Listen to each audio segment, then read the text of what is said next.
নমস্কার বন্ধুরা, আপনারা সবাই কেমন আছেন? আশা করছি আপনারা সবাই অনেক ভালো আছেন। এখন আপনারা দেখছেন ভুতুড়ে ডায়েরি 01, সাথে আছে আমি সালমা।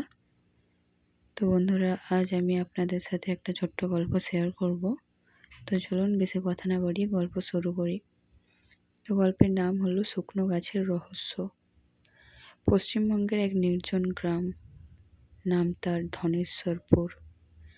গ্রামের একদম শেষ প্রান্তে ছিল একটা শুকনো গাছ। গাছটা বহু বছর আগে মারা গেছে, তবুও কেউ সেটাকে কাটার সাহস পায়নি। লোকজন বলতো ওটা শুধু গাছ না, ওর ভেতরে কিছু একটা আছে। দিনের বেলায় গাছটা নিস্তব্ধ, কিন্তু রাত নামলেই শুরু হতো অদ্ভুত সব ঘটনা। গাছের শুকনো ডালগুলো নিচে থেকেই নড়ত, আর মাঝে মাঝে শোনা যেত ফিস ফিস আওয়াজ, এদিকে এসো। গ্রামের মানুষ সূর্য ডোবার পর ওই পথ দিয়ে যেত না, কিন্তু একদিন শহর থেকে আসা এক যুবক নাম রাকেশ, এই গল্প শুনে সে হেসে উঠল। ভূত বলতে কিছু নেই, এইসব মানুষের ভয়। সেদিন রাতেই সে প্রমাণ করতে গেল গাছটার কাছে। ডালগুলো কঙ্কালের হাড়ের মতো ছড়িয়ে আছে, বাতাস না থাকলেও ডালগুলো কাঁপছে। রাকেশ একটু সাহস নিয়ে গাছটার কাছে এগোলো। হঠাৎ একটা ঠান্ডা হাওয়া বইল, আর তার কানে ভেসে এলো, তুই এসেছিস অবশেষে। রাকেশ থমকে গেল। চারদিকে কেউ নেই।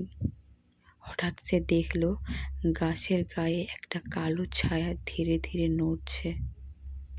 ছায়াটা ধীরে ধীরে মানুষের আকৃতি নিল, চোখ দুটো লাল, মুখে অদ্ভুত হাসি। আমাকে কেউ দেখতে পায় না, কিন্তু কিন্তু তুই পারছিস। রাকেশ দৌড় দিতে গেল, কিন্তু তার পা যেন মাটিতে আটকে গেছে।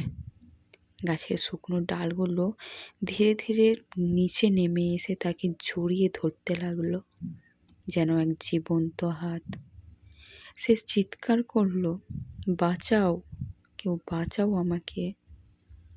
কিন্তু গ্রামের কেউই সেই চিৎকার শুনতে পেল না, অথবা শুনেও আসেনি।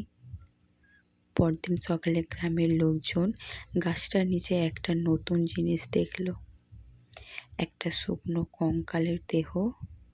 আর সেই গাছ আগের চেয়ে একটু সবুজ হয়ে উঠেছে।